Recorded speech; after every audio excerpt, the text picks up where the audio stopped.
Sweden, Finland, Denmark 1 crore 1.25 crore आबादी नहीं है। किसी की आबादी 2 करोड़ है, 1.5 करोड़ है। स्विट्जरलैंड इतना छोटा है, जर्मनी 5-7 करोड़ है। तो दिमाग लगाएगा सब, नया नया चीज बनाएगा, नया कोई दवा बनाएगा, नया उसी से इतना ज्यादा कमा लेगा जिसका कोई। आप जितने भारत के अमीर देखिएगा, आपको ये नहीं देखने को मिलेगा कि कोई नया चीज किया है। जैसे अभी अडानी ही बिजली घर लगा रहा है, लेकिन थोरियम से बिजली नहीं बना पा रहा है। लेकिन वही यूरोप अमेरिका के अमीरों को देखिएगा, उन्होंने कुछ करके करेंगे। बिल गेट्स आपको लगेगा बहुत अमीर है, लेकिन उसने माइक्रोसॉफ्ट बनाया है। भारत ना एक्सपोर्ट इकोनॉमी नहीं हो रहा है। हम जो चीजें बना रहे हैं वो यहीं के लोगों के लिए बना रहे हैं। चाइना का उल्टा है। चाइना जो बना रहा है 2-4% अपने लिए रख रहा है, बाकी पूरी दुनिया को फैला दे रहा है। पूरी दुनिया को फैला दे रहा है चाइना।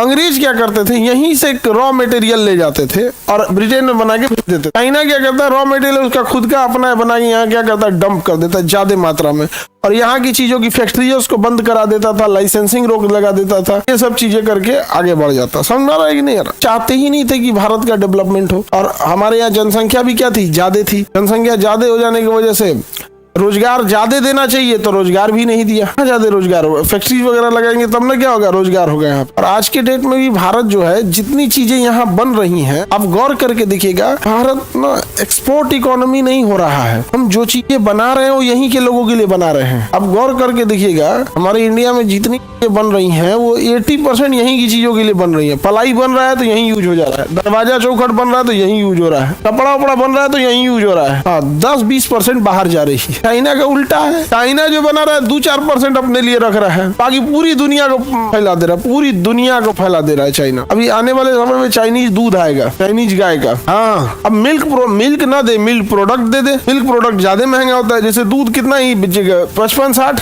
65, लेकिन अगर घी ज्यादा हो जाएगा, पनीर, मक्खन, समझ आ गया?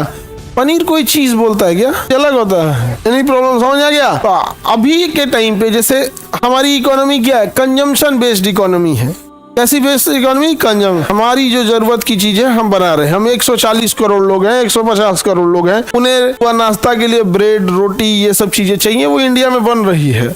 तो यहीं के लोग बना रहे हैं, यहीं के लोग खा रहे हैं। पहनने के लिए कपड़े चाहिए, यहीं के लोग बना रहे हैं, यहीं खा रहे हैं। मकान है, उसके लिए पेंट चाहिए, वायरिंग के लिए तार चाहिए, बल्ब चाहिए, टाइल्स चाहिए, ये सारी चीजें यहीं के लिए बन रही है और यहीं के लोग बना रहे हैं।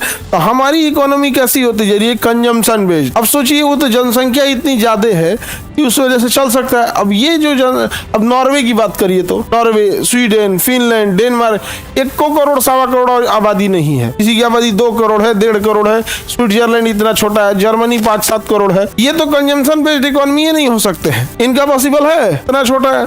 तो ये इंटेलेक्चुअल होते हैं, ये दिमाग लगाएगा सब, नया नया चीज बनाएगा। समझ में कि नहीं? नया कोई दवा बनाएगा, नया उसी से इतना ज्यादा कमा लेगा जिसका कोई। अंग्रेज समय हमारे में कैपिटल इन्वेस्ट नहीं किए सब। और आज के टाइम पे हम लोग के यहाँ पिछड़ेपन के, भारत के पिछड़ेपन का एक बड़ा कारण है कि जितने यहाँ पर अपर मतलब एकदम क्रीम अमीर है सब, 1 लाख करोड़, 2 लाख करोड़, तो एशिया लेवल के टॉप अमीर है सब। ये कुछ करके, रिसर्च करके अमीर नहीं हुआ सब। ये हुए सब अमेरिका से, यूरोप से टेक्नोलॉजी लाया, स्टेट गवर्नमेंट से 1 रुपया में जमीन लिया, सेंट्रल गवर्नमेंट से पॉलिसी बनाया, बैंक से लोन लिया, बन गया अमीर। आप जितने भारत के अमीर देखिएगा, आपको ये नहीं देखने को मिलेगा कि कोई नया चीज किया है। जैसे अभी अडानी ही बिजली घर लगा रहा है, लेकिन थोरियम से बिजली नहीं बना पा रहा है। लेकिन वही यूरोप अमेरिका के अमीरों को देखिएगा, उन्होंने कुछ करके करेंगे। बिल गेट्स आपको लगेगा बहुत अमीर है, लेकिन उसने माइक्रोसॉफ्ट बनाया है। माइक्रोसॉफ्ट बनाया है तब अमीर बना है, और उसी के कंप्यूटर का भारत के अमीरों के ऑफिस में लगा हुआ है। अब गौर करके देखते हैं दोनों में अंतर क्या होता है। हमारे यहाँ जबरदस्ती अमीर बनाया गया, उसको प्रिविलेज देके, सुविधाएं देकर, और वहां वो सब रिसर्च करके बने थे। तो हमारे यहाँ अंग्रेजों के समय से ही रिसर्च एंड डेवलपमेंट फालतू समझा जाने लगा, R&D फालतू समझा जाने लगा। जितना रिसर्च एंड डेवलपमेंट पे हम पैसा खर्चा करते हैं, सेना पे हम पैसा खर्चा करते हैं, इतना बड़ा देश होने के बाद, इतनी बड़ी जनसंख्या और इतने ज्यादा बॉर्डर डिस्प्यूट होने के बाद, इतना ही पैसा खर्च करता है तुर्की। और जबकि उसका एरिया बहुत छोटा है और उसका एक मेन दुश्मन साइप्रस है। लेकिन आज टेक्निकल एडवांस हो गया है तुर्की। हमारे पास भी ड्रोन है बट उतना भी एडवांस नहीं है, जबकि पूरे तरह से आज देखिए टेक्नोलॉजी अलग हो चुकी है। इंडस्ट्रीज का सबसे बड़ा फायदा क्या होता है कि जहां पहले से लगी है वहीं पर टेक्निकल एडवांसमेंट आएगा, वहीं पर क्या आएगा, टेक्निकल एडवांसमेंट आएगा। समझ गया? तो ये भारतीयों को तो इसने पूंजी लगाया ही नहीं, तो भारत को तो बर्बाद कर दिया था इसने। समझ गया कि नहीं?